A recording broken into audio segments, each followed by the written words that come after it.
दुनिया वल चलदी किश्ती तेरे वल मुड़ जावे।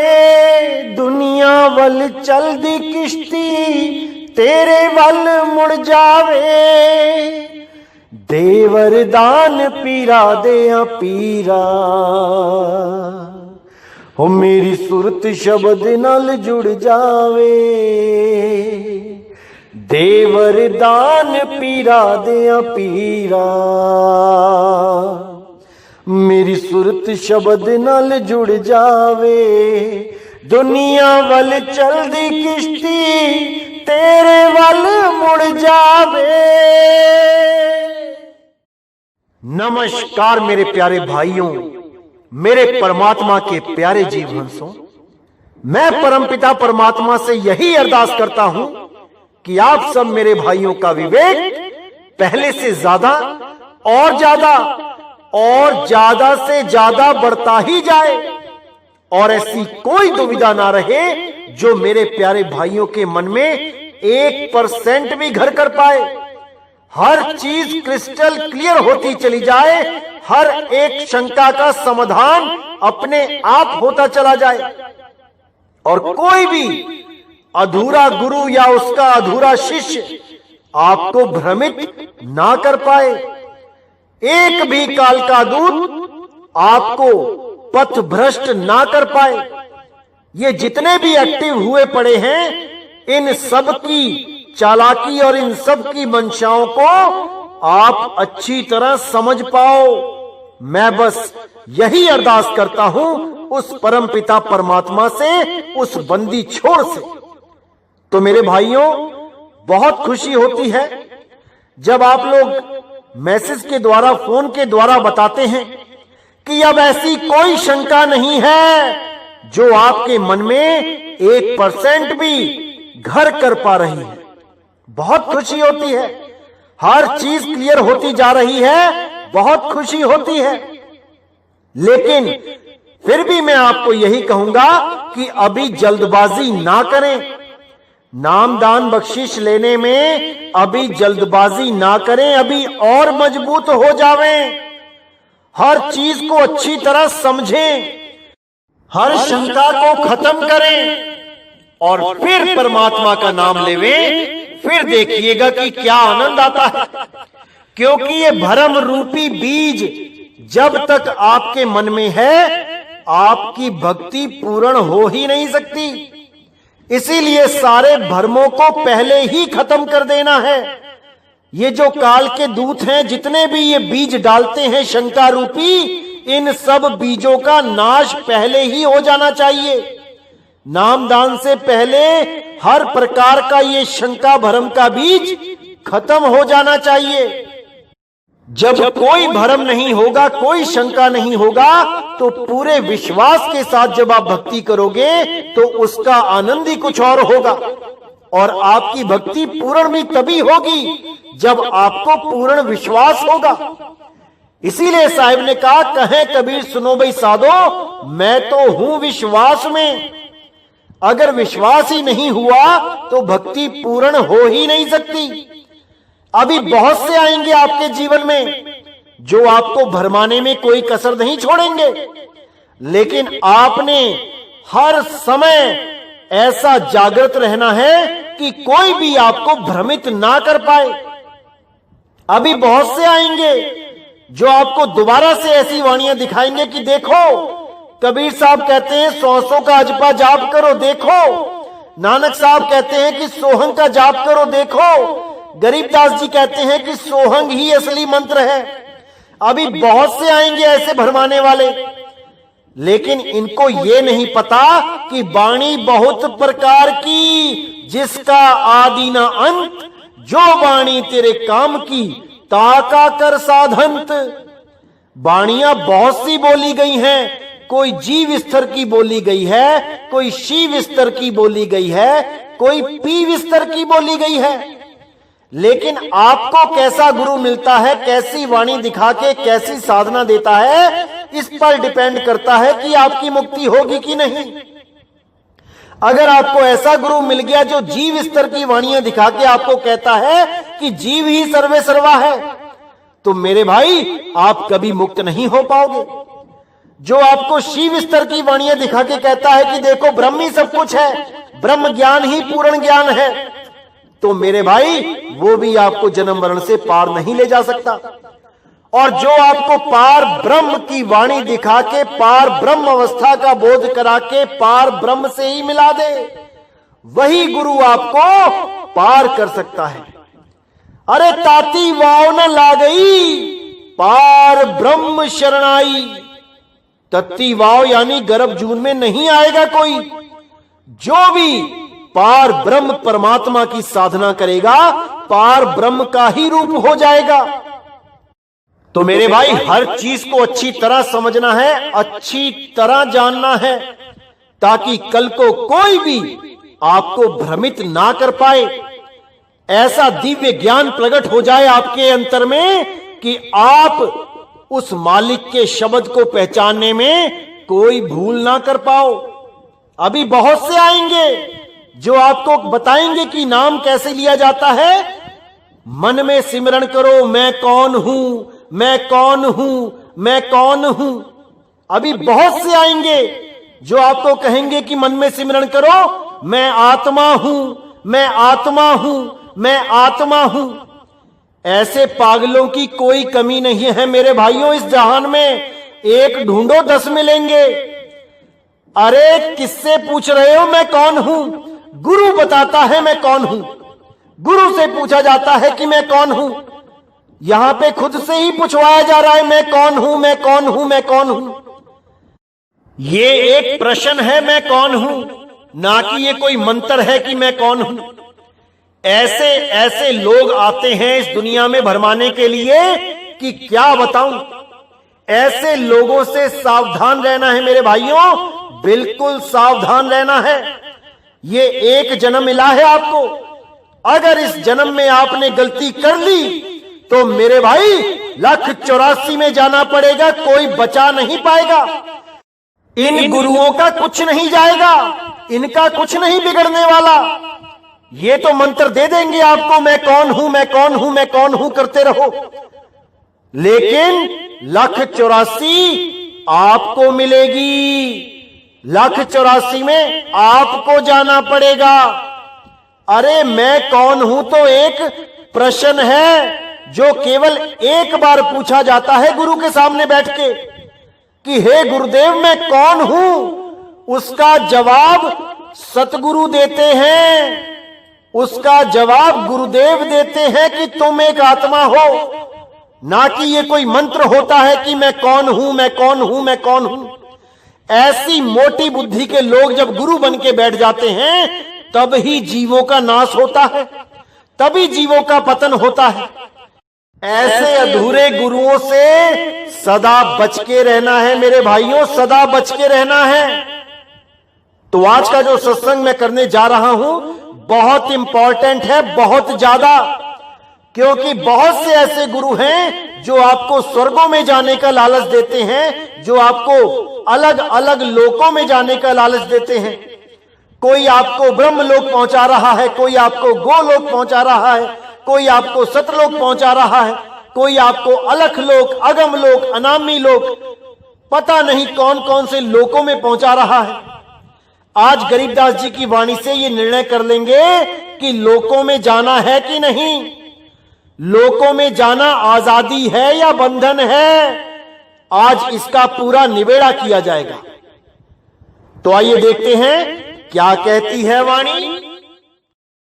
स्वर्ग नरक नहीं मृत्यु है, नहीं लोक बंधन, गरीब दास जिंदा कहे, शब्द सत्य प्रमाण। यहां गरीबदास जी साफ कह रहे हैं कि स्वर्ग नरक नहीं मृत्यु है, यानी जो आत्म साधना में लीन रहते हैं वो ना तो स्वर्ग जाते हैं ना नरक जाते हैं, नहीं उनकी कभी मृत्यु होती है, नहीं लोक बंधन, ना ही वो किसी अन्य लोकों में जाते हैं जहां पे बंधन है। गरीब दास जिंदा कहे, शब्द सत्य प्रमाण। गरीब दास जिंदा कहे, जिंदा कौन? वही जिंदा बाबा जो बेई नदी पे बाबा नानक को मिले थे, जो भाई बाला वाली साखी में जिनका प्रमाण है।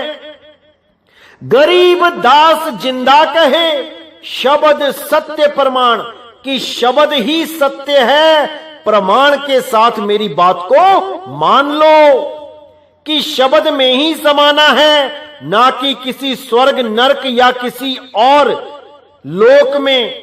कोई अलख लोक, अकह लोक, अनामी लोक, सतलोक नहीं जाना है कहीं, अपने आत्म स्वरूप में लीन हो जाना है। वही शब्द गुरु का आपको अनुभव होगा, वही शब्द गुरु की अनुभूति होगी, ना कि किसी लोक में जाके। अरे कोई भी लोक है, वहां पे उस लोक के हिसाब से आपको शरीर मिल जाएंगे, आप हमेशा शरीर में ही रहोगे, विदेही अवस्था को कभी प्राप्त नहीं कर पाओगे। तो आगे कहते हैं, शब्दे शब्द रहेगा भाई, दूनी सृष्टि सब परलो जाई। यानी केवल शब्द ही शब्द रहेगा जब शब्द में लीन हो जाओगे। उसके अलावा कोई भी सृष्टि है जहां तुम जाने की आस लगा के बैठे हो, वो सब परलो जाई, वो सब का प्रलय हो जाता है। क्योंकि जो चीज बनी है वो एक दिन बिगड़ेगी जरूर। जैसे कबीर सागर में सतलोक, अलख लोक, अगम लोक, अनामी लोक का जिक्र आता है। जो सृष्टि बनाई गई है, तो जो बनी है वो एक दिन बिगड़ेगी भी, और जो कभी बना ही नहीं वो कभी बिगड़ेगा भी नहीं। कौन है जो कभी नहीं बना? वो शब्द गुरु है। उसी शब्द गुरु में सूरत को संभालना है। तो जो कभी नहीं बना वो कभी नहीं बिगड़ेगा। इसको अच्छी तरह समझ जाओ मेरे भाइयों, उसी शब्द गुरु में लीन रहना है। अरे सूरत समाए शब्द में, वाको काल न खाए, जाप मरे अजपा मरे, अनहद भी मर जाए, अनहद भी मर जाए। तो ऐसे बहुत से संत मिलेंगे आपको जो आपको इस भरम जाल में डालेंगे कि मैं तुम्हें सतलोक ले चलूंगा। वहां पे कबीर साहब मिलेंगे आपको, काली दाढ़ी में मिलेंगे, कोई कहेगा आपको सफेद दाढ़ी में मिलेंगे। ये सब माया के ही गुलाम हैं, ये सब माया के ही बशिंदे हैं, और ये माया का ही काम आसान करने के लिए इस दुनिया में आए हैं। ये आप लोगों को माया के जाल में ही उलझाने के लिए आए हैं। ये आपको देह की आस लगवाने आए हैं कि आप भी एक देही हो और परमात्मा भी एक देही है। ये लोग देह से ऊपर उठना ही नहीं जानते। इनका ध्यान केवल देह में ही रहता है। ये खुद को भी देह मानते हैं, आपको भी देह मानते हैं, और परमात्मा को भी देह घोषित करने में लगे रहते हैं। ऐसे लोगों को अगले जन्म में देह ही मिलती है, क्योंकि साहिब ने बोला है, जहां आसा तहां वासा। देह की उपासना करोगे, देह की आस लगाओगे, तो भाई देह ही होके आओगे, और विदेह की साधना करोगे तो विदेह हो जाओगे। इसीलिए साहिब ने बार बार समझाने की कोशिश करी कि देह से परे हो जाओ। परमात्मा देही नहीं विदेही है। इसीलिए नानक साहब ने उसको अजूनी सैभंग बोला। अजूनी यानी जो सब जूनों से रहित है, जो किसी जून में नहीं आता, वो है परमात्मा। वो आगे कहते हैं, चलसी कच्छ मच्छ कुरंभा, चलसी धौल धरणी अठखंबा, चलसी सुर्ग पताल समूलम, चलसी चंद सूर दो फूलम, जे आरंभ चले धर्मदासा, पिंड प्राण चलती घट श्वासा। तो यहां पे पूरा भेद उजागर करते हुए बताया जा रहा है कि ये कच्छ मच्छ कुरंबा, ये धरनी आकाश अठखंबा, ये स्वर्ग पताल, ये चांद सूर्य, ये सब चलते हैं, ये सब चलते हैं। और जो चलता है वो अचल नहीं हो सकता। जो चलता है वो समय के अधीन है। एक पॉइंट से दूसरे पॉइंट तक अगर कोई चीज जा रही है तो वो चलने में ही आई है, और जो चल रही है वो अचल नहीं हो सकती, क्योंकि अचल केवल शब्द गुरु है। आवे ना जावे, जन्मे नहीं मरे, सोई निज पीव हमारा हो, सोई निज पीव हमारा हो। इसीलिए गरीबदास जी महाराज ने कहा, सतगुरु के लक्षण कहूं, अचल विहंगम चाल, हम अमरापुर ले गया, ज्ञान शब्द सरघाल। वो अचल है, और ये जितने भी लोक परलोक हैं, ये जितने भी जो कुछ भी है, ये सब चल रहे हैं, और जो चल रहा है उसका एक दिन नाश हो जाएगा। वो सत्य नहीं हो सकता, क्योंकि सत्य अचल है, अडोल है, अबोल है, अकथ है, अनाम है, अनाम है। इसीलिए बोला, नाम अनाम अनंत रहत है, दूजा तत्व न होई, कहे कबीर सुनो भाई साधो, भटक मरो मत कोई। साधो ये मुर्दों का गांव, इस गांव में सब चल रहे हैं, अचल कोई नहीं है। उस अचल शब्द गुरु में जब इस सूरत को लगाओगे तो ये सूरत अचल हो जाएगी, जो अभी चल रही है, तीनों लोक में चल रही है। इसीलिए साहिब ने बोला, सूरत फंसी संसार में, तासे पर गई दूर, सूरती बांध स्थिर करो, आठों पहर हुजूर। कहां स्थिर करो? उस शब्द गुरु में स्थिर करो, जो अचल है, जो कभी चलता नहीं है, आता जाता नहीं है। और जो चीज चलती है उस पे ध्यान लगा के अचल अवस्था को प्राप्त नहीं किया जा सकता। इसीलिए साफ बोल दिया गरीबदास जी महाराज ने, जे आरंभ चले धर्मदासा, पिंड प्राण चलती घट श्वासा। कि ये पिंड, ये प्राण, ये श्वास, ये सब चलते हैं, इन पे ध्यान नहीं लगाना है। जो भी वस्तु चलती है उस पे ध्यान नहीं लगाना है। ये जितने मंत्र हैं ये सब चलते हैं, ये जुबान पे चलते हैं, इस पे ध्यान नहीं लगाना है, इनका जाप नहीं करना है। ये मुंह से निकलने वाली जो आवाज है, जिसको आकार कहते हैं, जो लगातार चलती है,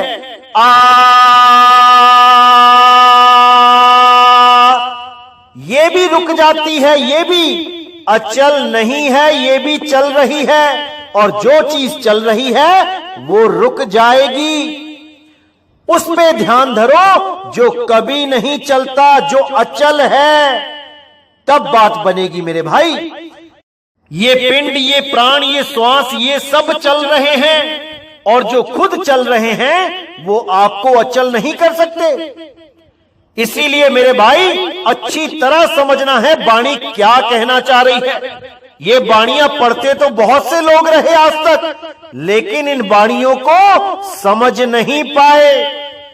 इसीलिए ये सब समझाया जा रहा है आपको, ताकि आपके मन में कोई शंका ना रह जाए। इस मूल ज्ञान को समझना सबके बस की बात नहीं है मेरे भाई, नहीं है। लाखों करोड़ों में से कोई एक बिरला हंस ही समझ सकता है संतों की गुप्त वाणियों को, संतों की भेद भरी वाणियों को। ये सबके बस की बात नहीं है मेरे भाई, नहीं है। तो आगे क्या कहती है वाणी?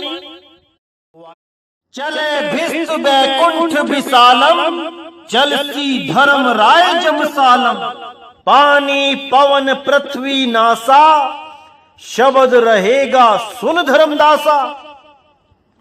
तो यहां साफ समझा दिया कि भिस्त बैकुंठ, बड़े बड़े ये लोग, ये सब चलेंगे, ये सब चल ही रहे हैं। चलती धर्म राय जमसालम, धर्म राय की ये जमशाला भी चल रही है, ये भी एक दिन नाश हो जाएगी।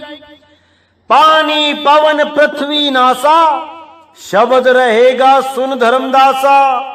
ये पानी, ये पवन, ये पृथ्वी, ये आकाश, ये सब जो कुछ भी दिख रहा है, ये सब का नाश हो जाएगा एक दिन। और रहेगा क्या? शब्द रहेगा सुन धर्मदासा। वो शब्द गुरु सदा सदा रहेगा। ये शब्द नहीं जो बोले जाने वाले शब्द हैं, जो लिखे जाने वाले शब्द हैं। इन शब्दों की बात नहीं हो रही है यहां पे उस शब्द की बात हो रही है जिस शब्द की शक्ति से ही ये पिंड खंड ब्रह्मांड आकाश नभ तारे जो कुछ भी है उसी की शक्ति से विद्यमान है। अगर शब्द नहीं तो ये कुछ भी नहीं रहेगा। इसीलिए बोला इंद्र कुबेर वरुण धर्मराजा, ब्रह्मा विष्णु ईश चली साजा। चले आदि माया ब्रह्म ज्ञानी, हम ना चले जो पद परवानी। ये इंद्र देव, ये कुबेर देव, ये वरुण देव, ये धर्मराज, ये सब के सब ये अचल नहीं है। ब्रह्मा जी, विष्णु जी, महेश जी, ये बड़े बड़े देवी देवता भी इस संसार में आए और चले गए, ये भी अचल नहीं है। चले आदि माया ब्रह्म ज्ञानी, ये आदि माया भी अचल नहीं है। और ये जो ब्रह्म ज्ञानी बन के बैठे हैं ये भी अचल अवस्था को प्राप्त नहीं कर पाए। ये सब ब्रह्म ज्ञानी दोबारा गर्भ में आएंगे और दोबारा से शरीर धारण करके सतगुरु की खोज करेंगे। ये मुक्त नहीं है। हम ना चले जो पद परवानी, जिस पद को मैंने प्राप्त किया है, जिस पद में मैं रहता हूं वो अचल पद है, वो आता जाता नहीं है। उस अचल पद को जो प्राप्त करेगा केवल वही मुक्त हो पाएगा, नहीं तो सब के सब इसी आने जाने में ही लगे रहेंगे। तो मेरे भाइयों, एक एक शब्द को समझना है, एक एक शब्द के भाव को समझना है, तभी ये अनमोल ज्ञान आपके हृदय में घर कर पाएगा। इसीलिए मैं बार बार कहता हूं कि हर सत्संग को 2, 3, 4, 5 बार सुनो, ताकि जो चीज नहीं समझ में आ रही है बार बार सुन के वो समझ में आने लग जाती है। इसीलिए साहिब ने बोला बारी बारे अभ्यास के जड़ मत होत सुजान, ज्यों रसरी आवत जातते सिलते पड़े निशान। वो बार बार एक कोमल सी रस्सी पनघट पे आती है जाती है, आती है जाती है, तो उस कठोर पत्थर पे, शिला पे निशान छोड़ देती है। आधा आधा इंच, एक एक इंच का निशान पड़ा होता है वहां पे। और रस्सी देखोगे तो कितनी कोमल होती है। तो इसीलिए मेरे भाई बार बार सुनना है, बार बार समझना है, तभी ये अनमोल ज्ञान आपके हृदय में घर कर पाएगा। तो आगे क्या कहते हैं साहिब? अक्षर रूप रहे नहीं कोई, जिन एती लीला समोई। नी अक्षर है रूप हमारा, हम ना चले चली है संसारा। यानी जितने भी अक्षर इस पूरे ब्रह्मांड में हैं, जितने भी भाषाओं के अक्षर हैं, कोई भी मंत्र है, कोई भी जंत्र है, जितनी भी ये बोल हैं, ये सब अक्षर नहीं रहेंगे। एक भी अक्षर नहीं रहेगा। जिनके द्वारा ये सारी लीलाएं हो रही हैं, ये सारी दुनिया के कारभार चल रहे हैं, ये सारी दुनिया में जितनी भी बातें चल रही हैं, जितने भी आदेश चल रहे हैं, जो भी लीला चल रही है इन अक्षरों के माध्यम से, ये अक्षर भी नहीं रहेंगे। अक्षर रूप रहे नहीं कोई, जिन एती लीला समोई। नी अक्षर है रूप हमारा, हम ना चले चली है संसारा। जो मेरा रूप है वो नी अक्षर रूप है। इन अक्षरों में मेरा रूप नहीं है कि कोई मेरा नाम सोचे कि कबीर है। कबीर, अरे ये भी अक्षर ही है। कबीर कबीर करने से भी मैं नहीं मिलूंगा। क्योंकि मैं नी अक्षर हूं। जब तक तुम्हें ऐसा गुरु नहीं मिल जाता जो तुम्हें उस नी अक्षर का भेद बता दे, तब तक तुम्हें ऐसे ही गुरु मिलते रहेंगे जो तुम्हें अक्षरों का जाप करवाते रहेंगे और तुम्हारा ये जन्म बर्बाद करके तुम्हें 84 में डाल देंगे। इसलिए मेरे भाइयों, हर बात को समझना है। एक एक वाणी में भेद छुपे हैं। उन भेद को डिकोड करने के लिए ही मैं यहां आया हूं। हर चीज को अच्छी तरह समझना है। 2020 के अंत तक सारे भेद खोल दिए जाएंगे, सारे कोड डिकोड कर दिए जाएंगे, लेकिन आपने अच्छी तरह समझना है मेरे भाइयों, ताकि दोबारा कोई आपको भ्रमित ना कर पाए। क्योंकि एक जन्म मिला है मेरे भाई, अगर ये जन्म बर्बाद कर लिया तो कुछ हाथ पल्ले नहीं रह जाएगा।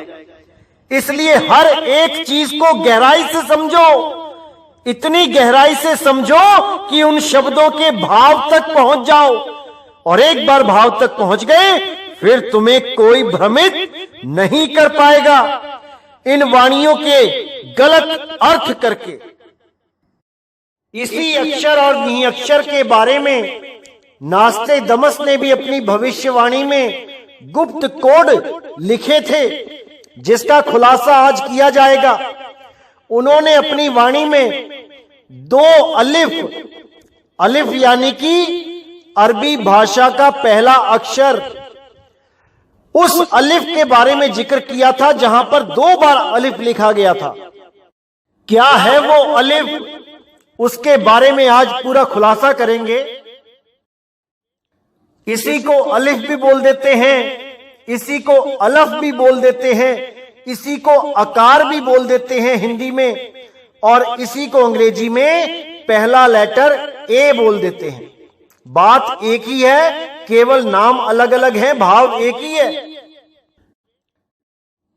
तो उन्होंने अपनी भविष्यवाणी में साफ लिखा था कि 2020 में जब सही समय आएगा, तब समुद्र के नाम पर जो धर्म होगा, उस धर्म में ये ज्ञान उदय होगा। यानी हिंद महासागर के हिसाब से हिंदू धर्म में ये ज्ञान का उदय होगा। अब जीत होगी लिखा है, तो इसका मतलब युद्ध भी होगा। तो वो युद्ध किसके खिलाफ होगा? वो युद्ध एडलन कैटिव के खिलाफ होगा। अब ये एडलन कैटिव कौन है, इसके बारे में कोई नहीं जानता। सब ये भविष्यवाणी लेके अपने ऊपर फिट करने में लगे हैं कि 2 बार ए लिखा है, यानी हम 2 भाइयों का नाम लिखा है, जो दोनों भाइयों का नाम ए से है। सब के सब केवल अंदाजा लगाने में लगे हैं, जबकि एडलन कैटिव के बारे में जिसको नहीं पता है, वो इस वाणी को नहीं खोल पाएगा, वो इस भविष्यवाणी को खोल ही नहीं सकता। तो यहां साफ लिखा है कि एक जंग होगी, और वो जंग किसके खिलाफ होगी? एडलन कैटिव के समर्थकों के खिलाफ होगी। और उसमें कौन जीतेगा? जो हिंद महासागर के नाम पर धर्म होगा, उस धर्म में ये जो ज्ञान खोला जाएगा, केवल वही जीतेगा, और वही पूरे संसार में विक्टर के नाम से जाना जाएगा, यानी विजेता। उसके ज्ञान के आगे सब ज्ञान नतमस्तक हो जाएंगे, और उसके जैसा ज्ञान इस दुनिया में ना तो किसी ने दिया होगा और ना ही कोई दे पाएगा, क्योंकि वो ज्ञान किसी किताब का मोहताज नहीं होगा, वो ज्ञान किसी किताब में नहीं लिखा गया होगा, वो केवल और केवल अनुभव ज्ञान होगा, और उस अनुभव ज्ञान को केवल वो ही जानता होगा। तो यहां साफ लिखा है कि एडलन कैटिव के जितने भी समर्थक होंगे, उनको भय हो जाएगा, वो डर जाएंगे, क्योंकि अब मूल ज्ञान खुल चुका है। वो डर जाएंगे कि कोई ये मूल ज्ञान समझ ना ले और उसकी कहीं मुक्ति ना हो जाए। इसलिए वो बहुत तरह से कोशिशें करेंगे लोगों को भरमाने की, लेकिन जो भी उस 2 आकार का, उस 2 अलफ का ज्ञान सुन लेगा, वो घायल हो जाएगा और ऐसा घायल होगा कि अब उसके मर्ज की दवा और कोई नहीं दे सकता, केवल वही दे पाएगा जो इन दो अलफ को अच्छी तरह जानता है, जो इन दो आकार के भेद को अच्छी तरह जानता है। वही उनके दर्द की दवा कर पाएगा, यानी जन्म मरण का रोग खत्म कर पाएगा। नहीं तो ऐसे ही 84 में जाते जाएंगे और बार बार जन्मते मरते जाएंगे। इसी अलफ के बारे में दादू जी ने भी बोला, दादू अलिफ एक अल्लाह का, जे पढ़ जाने कोई, कुरान कतेबा इलम सब पढ़कर पूरा हुई। यानी कि अगर उस एक अलिफ को पढ़ लिया तो समझ लो अल्लाह को जान जाओगे, और पूरी कुरान कतेब सब कुछ उस एक में ही समाया हुआ है। अगर उसको पढ़ लिया तो समझो कुरान कतेबा इलम सब पढ़कर पूरा होई, ये सब पूरा हो जाएगा। अगर उस एक अलिफ को पढ़ लिया तो, अगर वो एक अलिफ नहीं पढ़ा तो ये सब पढ़ने के बावजूद अधूरा रह जाएगा। तो कहते हैं दादू ये तन पिंजरा माही मनसुआ, एक नाम अल्लाह का पढ़ हाफिज हुआ। यानी इस शरीर रूपी पिंजड़े में ये मन रूपी सुआ बैठा है। सुआ मतलब तोता, और वो तोता पूरा दिन कुछ ना कुछ बोलता ही रहता है, रटता ही रहता है, उससे उसकी मुक्ति नहीं होती। अरे एक नाम अल्लाह का पढ़ हाफिज हुआ, वो एक नाम अल्लाह का, वो एक अलिफ जब समझ में आ जाता है तब समझो कि उस एक अलिफ को पढ़ के ही हाफिज हो जाता है आदमी। लेकिन उसका भेदी गुरु मिलना चाहिए। अगर भेदी गुरु नहीं मिलता है तो यही 52 अक्षरों में इंसान उलझ के रह जाता है, या फिर इस ब्रह्मनाद को सुनता सुनता जीवन बर्बाद कर देता है। ये ब्रह्मनाद कैसी होती है मैंने पहले भी बताया है आपको। ये एकांत कमरे में बैठोगे तो अपने आप शुरू हो जाएगी। ये कभी धीमी हो जाती है, कभी बहुत तेज हो जाती है। देखने में ऐसा ही लगता है कि ये एक रस है, लगातार चल रही है, लेकिन मेरे भाई ये एक रस नहीं होती है। इसकी फ्रीक्वेंसी ऊपर और नीचे होती रहती है। ये भी माया ही है। जो भी गुरु इस ब्रह्मनाद से जोड़ता है वो काल का ही दूत है। उस गुरु से बच के रहना है मेरे भाइयों, बच के रहना है। अगर इस गुरु के फंदे में आप फंस गए तो निकल नहीं पाओगे। ये ब्रह्मनाद बहुत बड़ा जाल है काल का, इससे दूर रहना है, इसमें नहीं फंसना है मेरे भाइयों, नहीं फंसना है। इसी अलफ की महिमा गाते हुए बुल्ले शाह जी ने भी बोला, एक अलफ पढ़ो छुटकाराए, एक अल्फों 2 3 4 होए, फिर लख करोड़ हजार होए, फिर उथो बाजो शमार होए, एक अलफ दा नुक्ता न्यारा है, एक अलफ पढ़ो छुटकाराए। बुल्ला बी बोहरदा बोयाई, ऊ बिरछ बड्डा जा होयाई, जद बिरछ उफानी होयाई, फिर रह गया भी अकाराए, एक अलफ पढ़ो छुटकाराए। यानी कि उस एक अलफ को पढ़ो जिससे छुटकारा हो जाएगा। उस एक अलफ को जानो, उसी एक अलफ को जानने मात्र से जन्म मरण से छुटकारा हो जाएगा। लेकिन वो अलफ क्या है, कैसा है, कहां है, इसका भेद केवल और केवल कोई भेदी सतगुरु ही जानता है। ये सबके बस की बात नहीं है। सब आपको अक्षरों में उलझाएंगे, सब आपको मंत्रों तंत्रों में उलझाएंगे, सब आपको इस 3 लोक की धुनों में उलझा देंगे। कोई 5 धुनों में उलझा देगा, कोई इस ब्रह्मनाद में उलझा देगा, जो दिन रात आप अपने कान से भी सुन सकते हैं, कहीं भी एकांत में बैठ के। इन्हीं चक्रों में उलझा के इस जीव का सत्यानाश कर देते हैं ऐसे अधूरे गुरु, जिनको उस भेद के बारे में नहीं पता। उस भेद का उजागर अब 2020 में पूरी दुनिया में होगा और सारी दुनिया में जितने भी परमात्मा के विवेकी हंस हैं वो सब एक बार में ही जाग जाएंगे और पूरी दुनिया में सतनाम का डंका बजाएंगे। एक झंडा होगा, एक नाम होगा, एक भाषा होगी और सारी दुनिया में जितना भी ये नफरत का बाजार फैला हुआ है ये सब समेट दिया जाएगा। अब केवल प्रेम ही प्रेम होगा, अब केवल सतनाम ही सतनाम होगा। तो मेरे भाइयों, हर चीज को अच्छी तरह समझना है, एक एक चीज को समझना है। सब संतों ने इस अलिफ के बारे में पूरा खोल के बयान किया है। आने वाले सत्संगों में मैं आपको सब दिखाता जाऊंगा, एक एक चीज को समझाता जाऊंगा। तो मेरे भाइयों, पूरा विवेक लगाना है, पूरा विचार करना है। ये एक जन्म मिला है, बार बार नहीं मिलेगा। तो इसी के साथ आज का सत्संग मैं समाप्त करता हूं और बहुत ही जल्दी अगला सत्संग आएगा। तब तक आप लोग पूरा विचार करें, पूरा विवेक जगाएं, हर सत्संग को बार बार सुनें ताकि हर चीज आपको अच्छी तरह समझ में आने लग जाए। और जितने भी ये काल के दूत आपको उलझाने के लिए बैठे हैं, आप किसी के जाल में ना फंसो। मैं बस यही अरदास करता हूं उस बंदी छोड़, उस परमपिता परमात्मा से। तो आज का सत्संग मैं यही समाप्त करता हूं, मुझे विदा करें।